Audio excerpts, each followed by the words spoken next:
Hei og ho, folkens og internett, og velkommen tilbake til en ny episode med X-Files The Game. Jeg har fått et nytt sted å gå, til Tarakan, eller Tarakan. Det er bare å dra dit. Forrige episode så hørte jeg at det var en sånn stor båt, og der ser vi båten. Seattle. Anyway, Coast Guard cutter, the Stalwart, saw a fire on the horizon, rushed out there. By the time they arrived, it was too late. The entire crew had burned to death. How many men were on board? Total of 9. Although only 4 bodies were recovered, the rest were presumed lost at sea. What was the cause of the fire? Never determined. They have no idea. Look at that.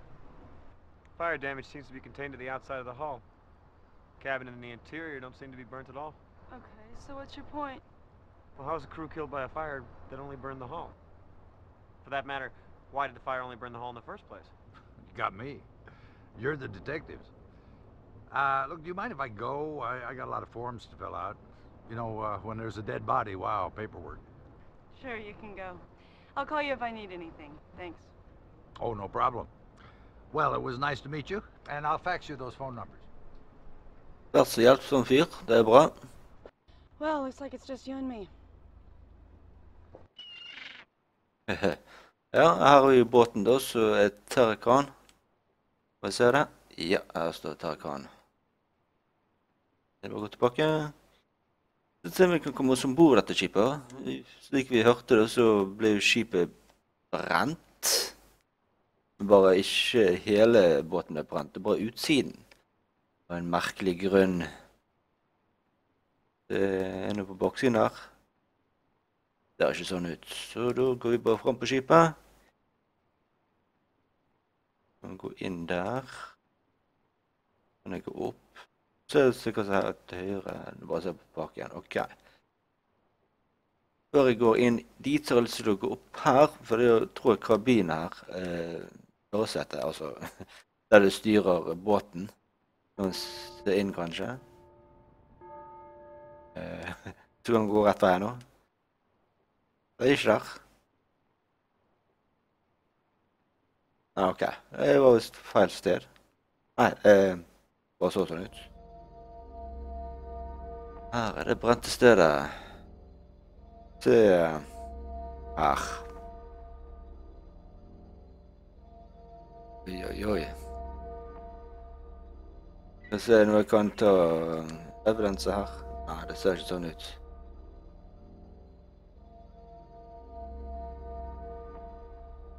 Det er sånn sånn skummel musikk her nå.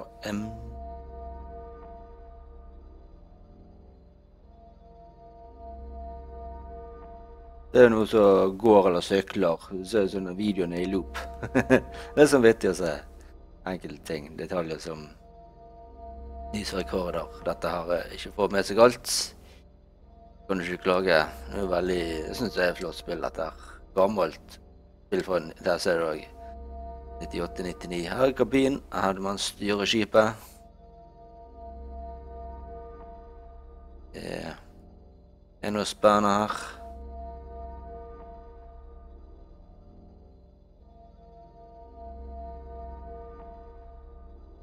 Så jeg kunne se noe her. La oss bare ta en titt her.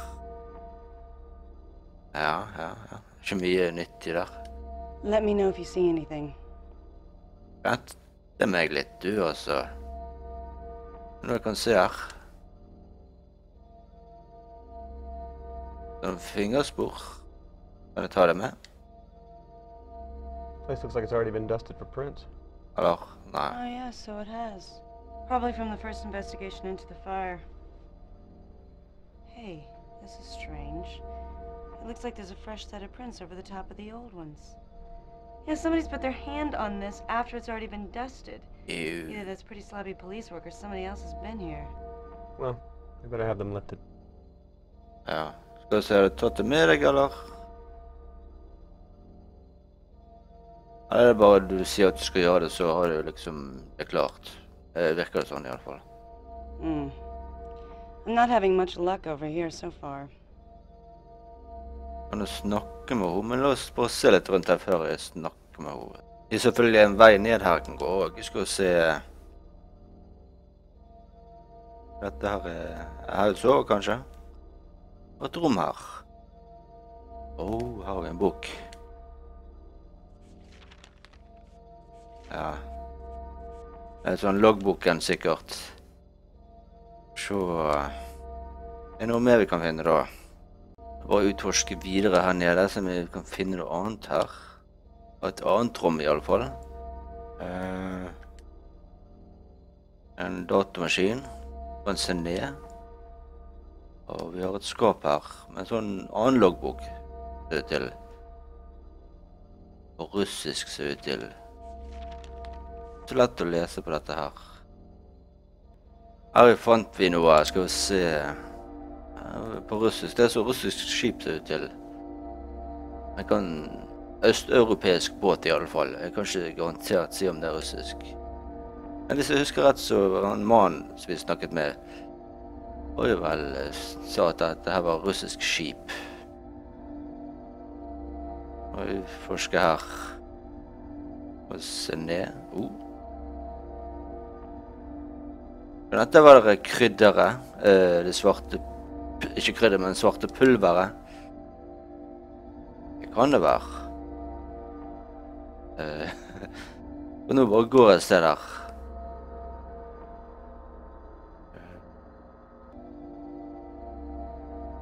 Nå sier vi at det her kan være lurt å gå inn og se her.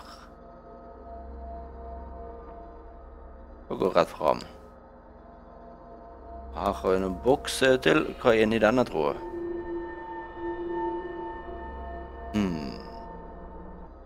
Hva se? En slags... Hva er dette for noen kule? Bowlingkule kan det ikke være. Tror ikke jeg. Hva vet jeg? Hva har du funnet der? Vi har funnet. Hallo?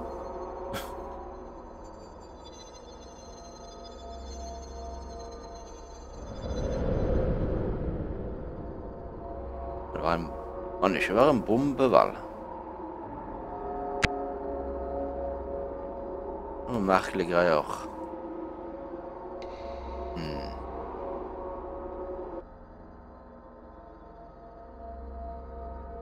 Så kan vi gå ut denne veien. Ja. Ikke sikker om det er noe mer å hente her inne fra. Så la oss nå gå opp til detektiven. Så er vi kommet frem til henne. Så vil vi bare snakke om disse tingene vi har funnet, ser det til. Sånne hvite skygger. Come with me. I want to show you something. Ja, det var dette her vi så. Det ser ut som brann. See these outlines here on the side of the cabin? Yeah, it's kind of frightening, isn't it? What causes it? I have no idea. It reminds me of pictures I've seen of Hiroshima. How's that? Well, the blast from the bomb left the outline of people behind. I don't know why. I can barely remember it. I was only a kid when I saw the picture. Jesus, scared the bejesus out of me. Skumle greier dette da også.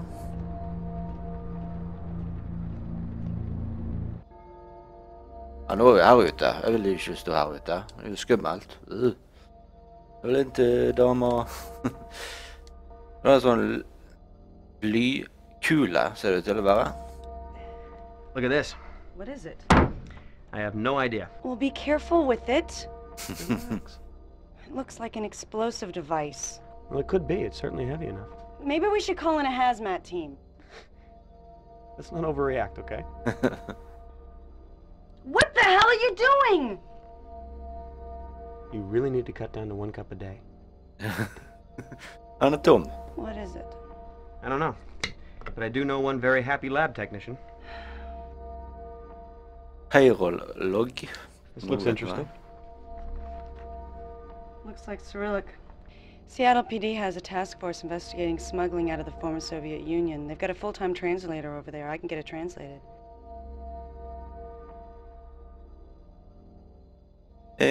Ja, la oss gå ut ifra at du kan dele dette her. That's fine. I'm assuming you'll share. That's fine. I'm assuming you'll share. Of course I'll share. Okay. Well, that was easy. I thought certainly you would give me grief about that. No, if Seattle PD has the resources, let's take advantage of them. Well, that's a commendable attitude. Well, you know what they say about catching flies.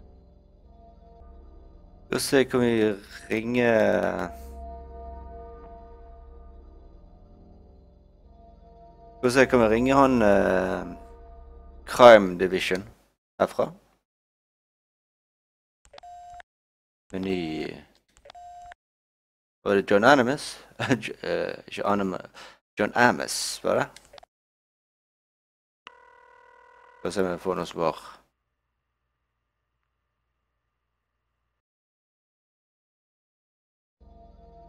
Det der, ja. John, it's Craig. I need a set of prints lifted. Ooh, field work, my favorite. Where? Camden impound dock. The boat's called the Tarakan. These are prints that were laid on top of a previously dusted set. I love a challenge. Flag the spot for me, I'll take care of it. Okay. Detective. Truett from the coroner's office just called. They've completed the autopsy on Mr. Wong. She's found something you ought to see.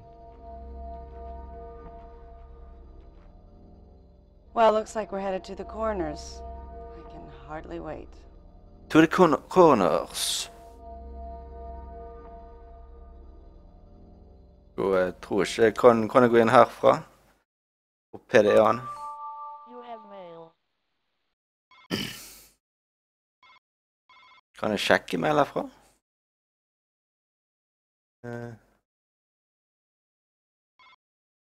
Let's see. Craig, it looks like we finally got a break on the pull tab counterfeiters. We should look later, but Shanks expect us to have the case wrapped up in a few days. Just thought you'd like be a heads up. Thank you. The gym sites, rugby rule. Hey man, how's it hanging? Great to see you last week. It had been way too long. Glad you enjoyed the game, but I'm sorry you were too much of a wuss to play. And just for the record, it's 1 tooth and 2 concussions, not the other way around. My pearly whites look better than ever, which is more than I can say for you. Guess it's lucky you're not a smoker, eh? Ha. Check you later, Jim. Case files from Mike Robertson. Craig, what does the FBI do with its case files once the case has been resolved? I'd love to get hold of 1 or 2. I've got an idea for a book, but it would involve some FBI cases, and I'd like to peel it from real life. Let me know if you think you can help out. No hard feelings if you can't get me anything. Super M. Kan vi se det? Nei. Skal vi se Seattle. Kan vi gå til Coronas officer? Ja, det kan vi. Da får vi gjøre det. King County Medical Examiner's Office. Jeg må gå inn da. This is Agent Wilmore with the FBI. He questioned Wong yesterday. I hope you found out everything you needed to know. What have you got? This is undoubtedly one of the most unusual autopsies I've ever performed. This man died from a single gunshot wound to the back of the head. Large caliber weapon, point blank range. He was also a drug user. It looks like he was high at the time of death. That would account for the lack of struggle. But if the slug or the drugs didn't kill him, this man would have been dead within a matter of weeks anyway. Oh, Drugs. Jesus. Why? He was completely riddled with massive tumors. I've never seen anything like it. What would cause something like that? I have no idea. But I've never seen a human being so eaten alive with cancer. God, I hate coming here. You know, so do I. Du jobber jo her. Du må jo ha tatt en del på tiden. Vi skal se, jeg kan se dette her. Noe sånn... Jeg vet ikke hva det er for noe.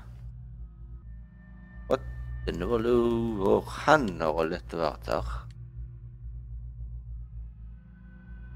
Vi Wong død. Og nå er jeg nesten her, så jeg kan pille ut. Det er bare disgusting. Ekkelt. Skal vi se...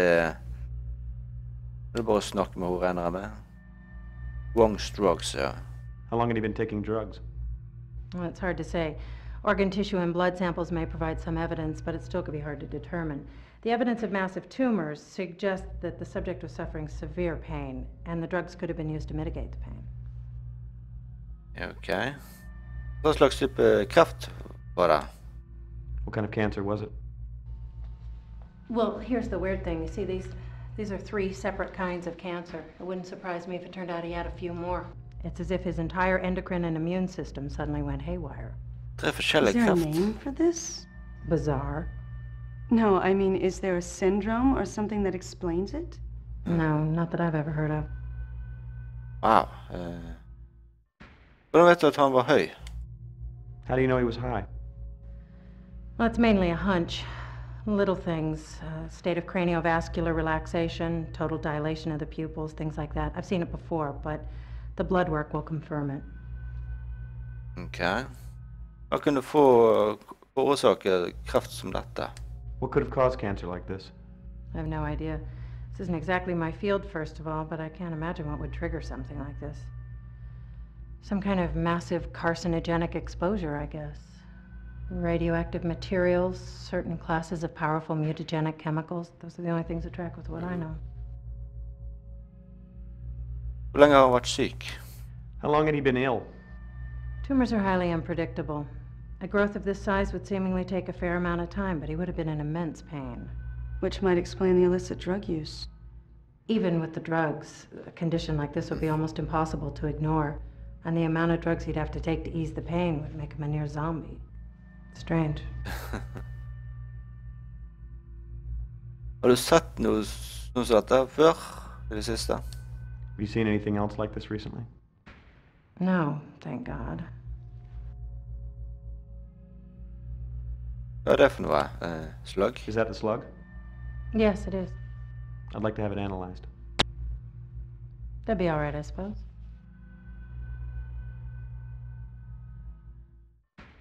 Ja, skal vi se slug. Kan vi sluggen, hvor er den?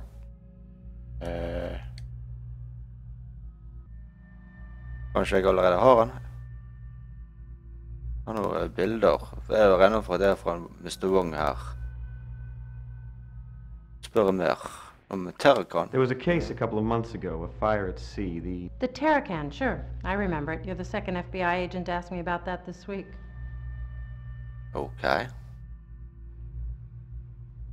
What are you talking about? Well, actually, to be specific, you're the third FBI agent. There were a pair here the other day, a man and a woman. They had the bodies of the Tarakan crew members exhumed. She insisted on performing a second autopsy. Ja, det er de to. Må selvfølgelig spørre hvem de to er. What were their names? Sorry, I'll have to look that up. I see a lot of names. It was Mulder and Scully, wasn't it? Yes. Diana Scully and Wolf Mulder, that's right. Wolf. What did she find? I have no idea. The bodies are still here if you want to see them. What were the results of the original autopsy? They died of severe burns. We want to see them. Ja. Vil se de. You're not squeamish, I hope. Det kommer an på dere som ser på. Are they coming Nå here? var jeg litt passe litt på her, for dette kan kanskje være litt sånn ekkelt for dere. Jeg har jo allerede sett på han Mr. Wong her. Jeg vil bare være litt sånn føre var. Fair warning, this is going to be pretty bad. These guys had been interred for 2 months. You all right? Just peachy, thanks. Can we get this over with, please? Ok, nå skal vi se om vi kan se. Ingenting, ok. Er kroppen borte? I don't know what the hell's going on here. Snap.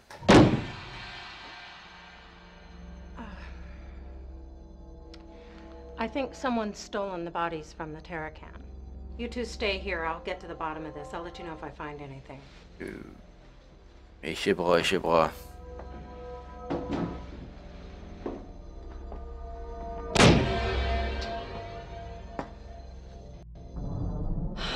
What the hell have we stumbled onto here? Har jeg teorier? Well, I have some theories. Okay, I'm listening. Well, Oh my God. what is it? I think I know what's going on here. Vet du? Oh, Jesus. I hope I'm wrong. What? Hva? Hør. They're smuggling something. They're smugglers. Smuglere? Wong worked for the same people as the crew of the Tarakan. That would explain the slicker and the lack of fishing equipment. So they worked for the same people. You questioned Wong. He was killed because they thought he talked. Your two missing agents have the crew from the Tarakan exhumed, and both they and the corpses turn up missing? We've stumbled upon a smuggling ring bringing either radioactive material or possibly chemical weapons into the U.S. from the former Soviet Union. That explains the fire on the Tarakan, Wong's cancer, why he was killed, And what happened to your 2 missing agents? They got too close. Someone's covering their tracks and they're not afraid to shoot FBI agents to do it. You and I have to work together. We have to stop this. If I'm right, thousands of people might die. I'm gonna have to demand that we cooperate fully with one another. Okay. Det You har just ikke got noe yourself a mot. new partner.